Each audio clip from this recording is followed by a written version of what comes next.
And Rob always does, he writes for Deadspin.com and always does, he trash talks somebody every Tuesday. But he also writes a column for Deadspin. And today, Rob, you wrote a column entitled, If Matt Stafford Were a Black Quarterback. And obviously Matt Stafford's in the news still because he was just traded to the LA Rams for Jared Goff and draft picks. He would have been out of a job long ago. I'm sure a lot of people read that headline and were like, what is Rob Parker smoking? If Matt Stafford were a black QB, he would have been out of a job long ago. Explain the column. And I got to do this.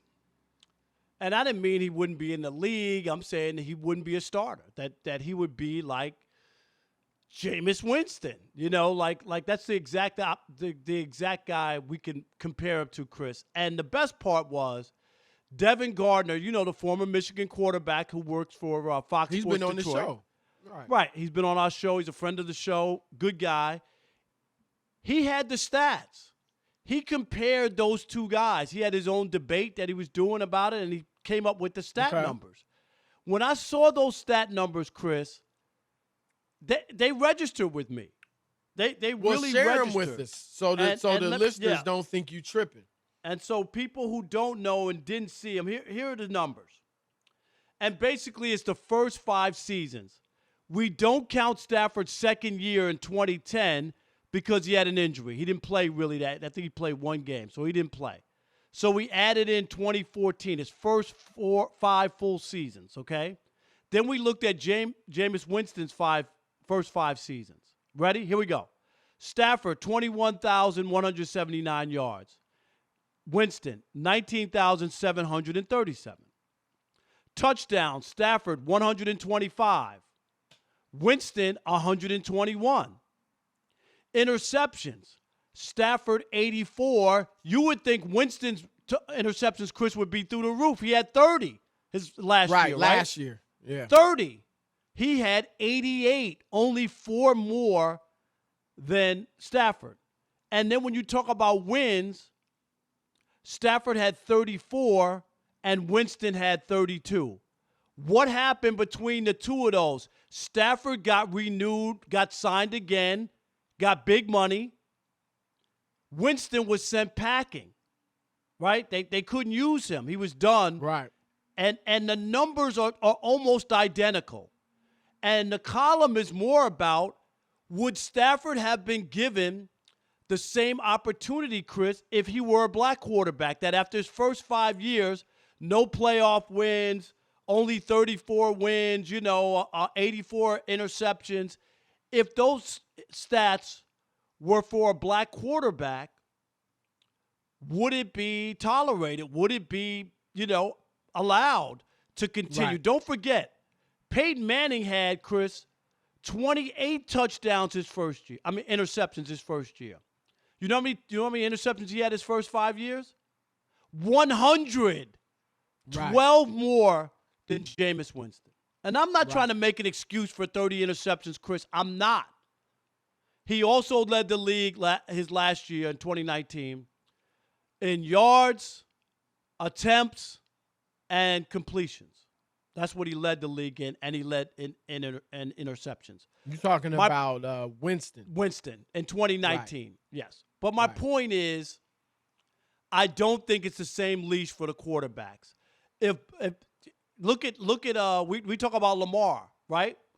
Lamar Jackson, people were writing off, Chris, after a guy won an MVP because he didn't win a playoff game his first 2 tries. Like, oh, this won't work. He can't win a playoff game. Like, people were writing him off. I'm not saying everybody, they were going to kick him out of the league, but there was a negative I don't think writing him off is the right No, phrase. but a negative attachment to him. Matthew Stafford has played in Detroit for 12 years. Never won a division, never won a playoff game, 0-3. In fairness, nobody thinks Matt Stafford's as good as Lamar Jackson. No. That's why he's not in the column. I'm just bringing up the point that there was a negative feeling towards him because he hadn't won a playoff game yet. Okay. But now Matthew Stafford is viewed as the savior. despite what I just told you. If you can find me a black quarterback who played with the same team for 12 years and didn't win a playoff game and made that kind of money and stuck around and nobody had an issue or didn't think there was something wrong or that he was capable, I'd love to hear who that is because I can't find it. So that was where the column came, the idea for it and why I wrote it. I agree with your overall premise. I don't think Winston is the greatest example because, as you said, the numbers are close, but here's the deal. Remember, when Stafford entered the league, and we know, Rob, it's only been over the last 6-7 years or so that the passing numbers skyrocketed and the interception numbers have fallen for these quarterbacks. Like you mentioned Peyton Manning, back when, now granted, as a rookie, he threw a ton of interceptions. But back then, a lot of guys threw a ton of interceptions. I mean, you got guys in the Hall of Fame whose touchdown to interception ratio is horrible compared to your average good quarterback today. And even early in Stafford's career, more interceptions were tolerable. That it just happened more back then, even amongst the better quarterbacks. I also think when he threw for 1,500 yards more than Winston roughly over their first 5 years. Well, again, guys throw for more. It's more common to see guys throw for 4,000 yards nowadays. A good quarterback, other than the Lamar Jackson who runs it a lot, is going to throw for 4,000 yards today. Back when Stafford first entered the league, that wasn't the case. So I think Stafford's been a little better than Winston, but I agree with your overall premise, and here's why. Black quarterback, ultimately, the gist of what you're saying is that black quarterbacks have to be spectacular. Absolutely. I think it's been the case in baseball for a long time, too. Like, the black players in baseball have to be superstars or stars or with the promise of being a star. Very few are sitting on the bench as a reserve player. Where's the mediocre black baseball player or Rob, for our conversation, where's the mediocre black quarterback? Like, let's look at the black quarterbacks today. People feel like, well, black quarterbacks are taking over, right? Okay. Pat Mahomes, awesome. Deshaun Watson, awesome. Russell Wilson, awesome. Lamar Jackson, awesome. Cam Newton used to be awesome. Now that he's not, MVP. He might be out of the league. Right. He might be out of the league. Kyler Murray, projections of being awesome. Jalen Hurts. Martin Weiss is involved. Right. Well, he thought he'd be MVP. But my point is, people think he's going to be an elite quarterback. And Dak Prescott, who is not awesome, but he's certainly well above average. Like, he's a very good quarterback. Where are the mediocre ones? Okay, Teddy Bridgewater, how long will he be a starter? To your point, you're not saying they'll be out of the league, but they won't be starting if they're mediocre. Right. Tyrod Taylor lost his job. Yep. He could start for a lot of teams and just be a decent quarterback. But black quarterbacks don't get that luxury of just being okay. Think about the black quarterbacks of the past. Warren Moon, Hall of Famer. All-time great. Donovan McNabb, incredible. On the borderline or just below a Hall of Famer. Doug Williams won a Super Bowl. Michael Vick never that was that great. He had in the Super Bowl, right? Right. Michael Vick had the promise, right, of being, he's going to be spectacular. He had that dynamic sense about him, even though he probably never realized his full potential. But you see what I'm saying? Like, there's hardly any black quarterback. And Dante Culpepper, once he wasn't great with Randy Moss and Chris Carter, out of the league. Right. Jamarcus Russell, once he wasn't out of the league. RG3, he's benched. And he was as hot as you could be, Chris, after his first year. He got hurt, never got another opportunity, basically. Dwayne Haskins, Rob, out. If it doesn't work out for him in Pittsburgh, he could be out of the league. So I think this goes for coaches. Jim Caldwell, he's a really good coach. He wasn't, I don't think he even got the chance really to be spectacular. despite making the playoffs, and hired Matt Patricia. Because they were 9-7 2 years in a row. You die for that in Detroit right now. So I think your overall premise I agree with. Black quarterbacks, we haven't fully arrived yet, even though many of the best quarterbacks in the league are black, because do they have the luxury of just being okay and staying in the league for 12? Is there going to be a black Josh McCown? There's only one guy who got Can that there opportunity, be? Chris. I'll give you that guy. One guy. Charlie Batch in Pittsburgh. Charlie Batch was their longtime backup quarterback. He was a starter in Detroit for a couple years, Chris. He lost that job, right? And he never got another chance. He was the backup in Pittsburgh. But he was a backup for like 12 years in Pittsburgh. That's the only guy I remember, Charlie Batch. That's the only one I can think of. Yep. So I agree. Like Stafford, yeah, I think your point is well taken. I would love to hear people on this. Do you agree with Rob and me that there is a double standard for black and white quarterbacks in today's NFL, even though you do see more black quarterbacks? Let's get to it, Rob. No doubt. Dallas in Florida, you're on the Odd Couple Fox Sports Radio. What you got, Dallas? Hey, guys, man. Hey, first-time caller. I just want to say, hey, I appreciate the knowledge, man. You brothers are laying down, much appreciated. Thank you. Thank you, my man.